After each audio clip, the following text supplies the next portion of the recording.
Hello, everyone. Before we begin, I want to take a genuine moment to thank you.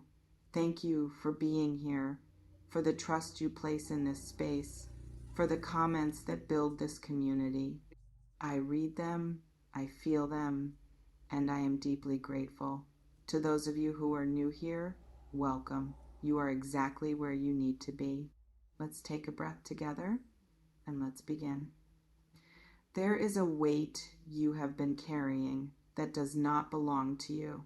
It never did. It is the weight of someone else's story, someone else's choices, someone else's path. You picked it up somewhere along the way, perhaps out of love, perhaps out of obligation, perhaps out of the deep human instinct to care for those who have been close to us. But the weight has become heavier than it was ever meant to be. It has begun to pull on your shoulders, on your breath, on the energy you need for your own life, your own healing, your own becoming.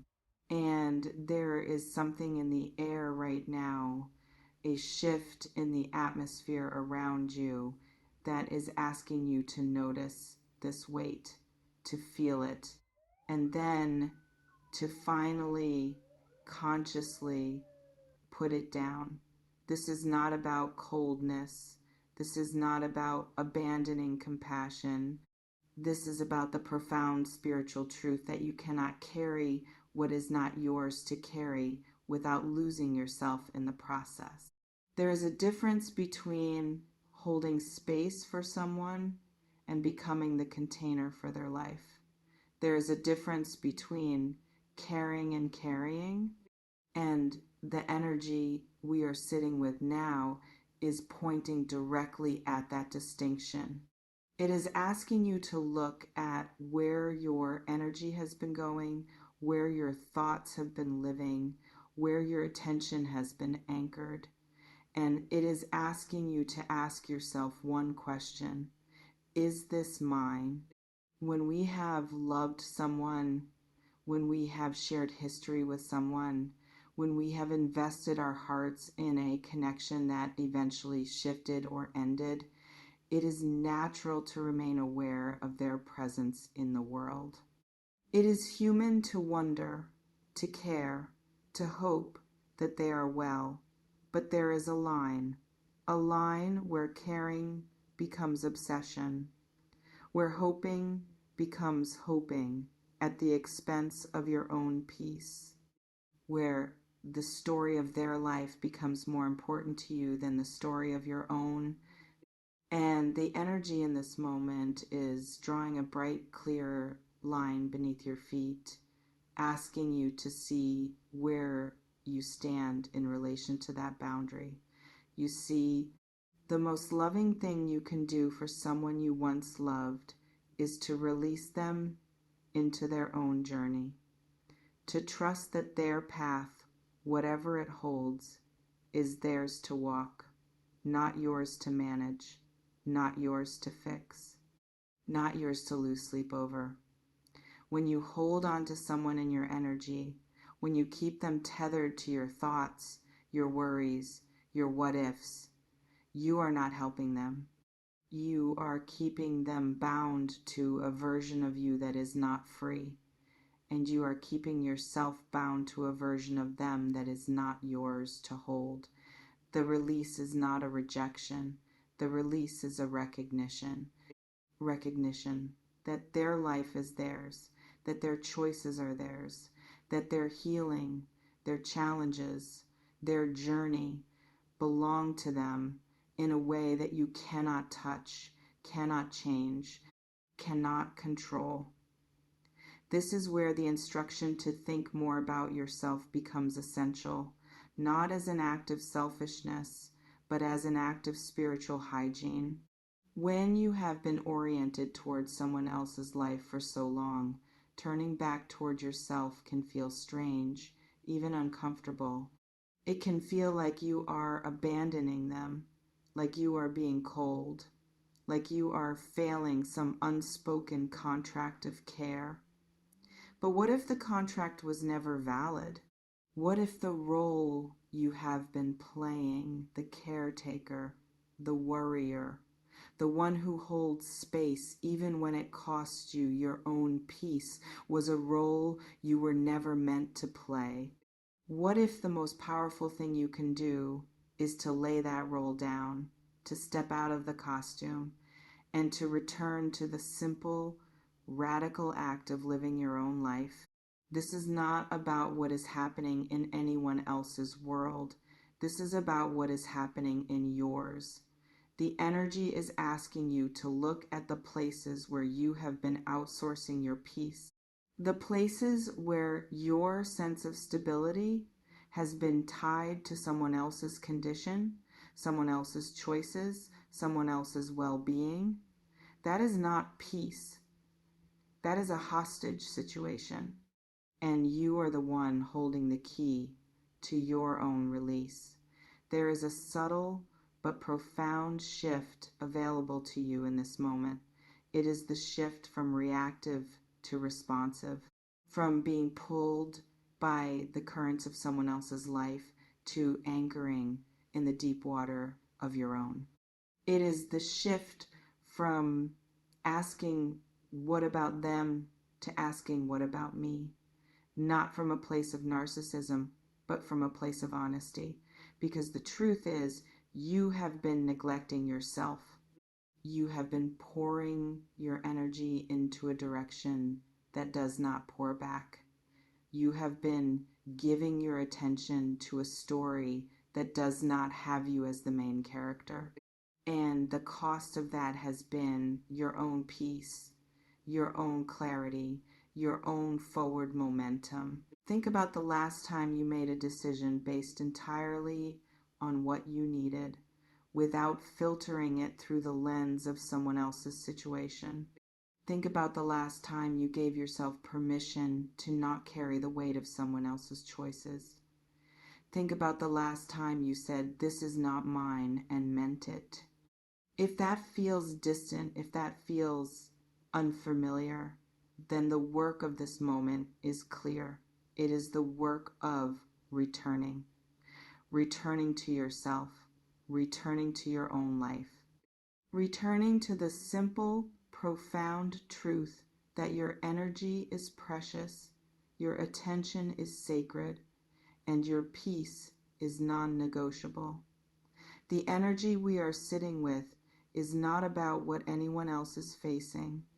It is about what you are facing within yourself, the patterns of care that became codependence, the love that became obligation, the attention that became an anchor around your own neck. These patterns have been running in the background of your life, perhaps for a very long time, and now they are being illuminated, not to shame you, but to free you. The light is on the pattern so that you can finally see it for what it is. And seeing it is the first step to stepping out of it. This is where the instruction to think more about yourself becomes a practice.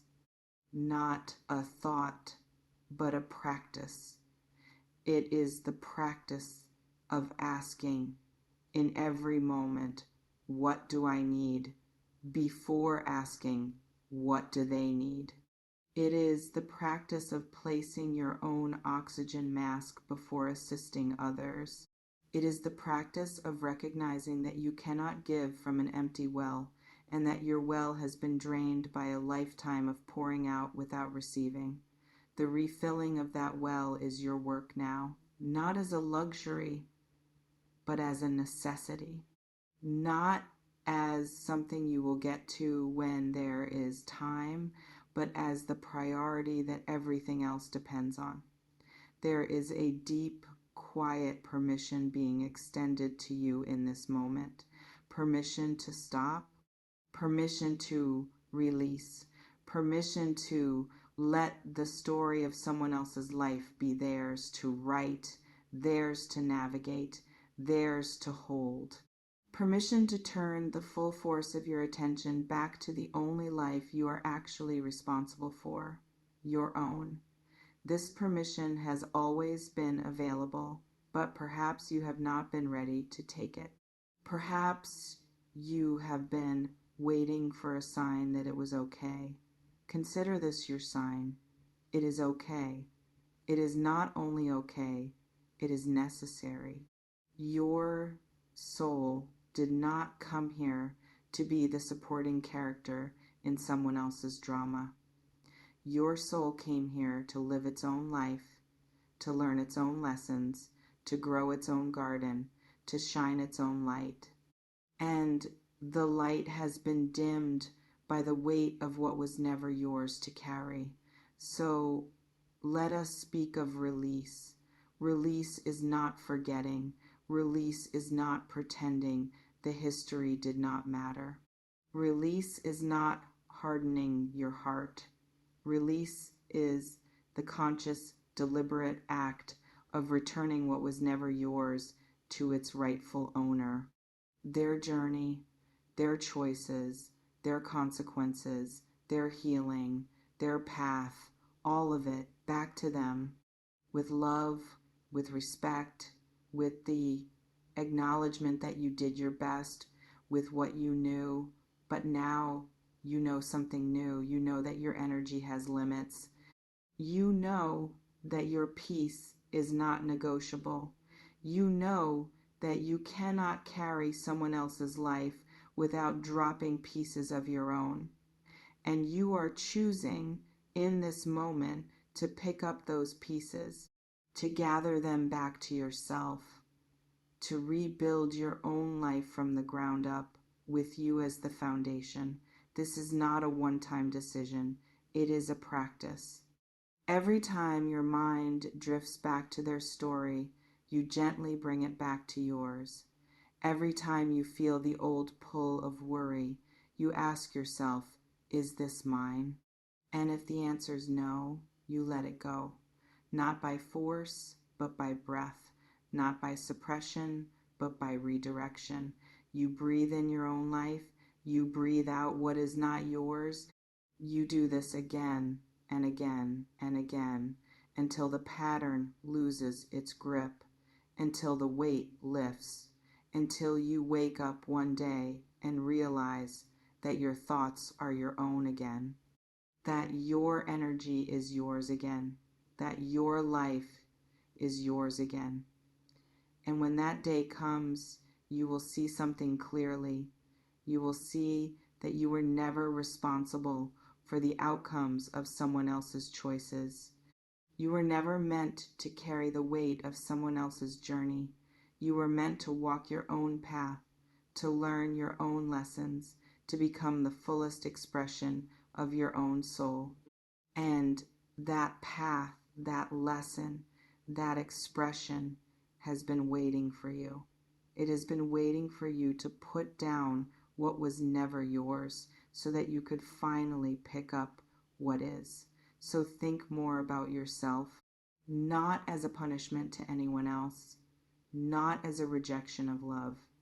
Think more about yourself as the most loving thing you can do for everyone in your life, because when you are full, you have something to give.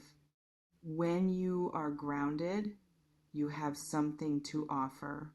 When you are whole, you can stand beside others without needing to carry them. And that is the kind of presence that actually helps, not the frantic, exhausted presence of someone who has given away all their energy, but the steady, grounded presence of someone who knows their own worth and moves through the world from that knowing this is your time, not for drama, not for revenge, not for watching from the sidelines of someone else's life. This is your time to return, to rebuild, to reclaim, to remember that you are the main character of your own story, and that story is still being written. Every day you wake up is a new page. Every choice you make is a new sentence. And the only question that matters is, what do you want to write? I don't sell futures, I build architects. No predictions, just the raw truth for the tough ones. Stay magic, stay in the now.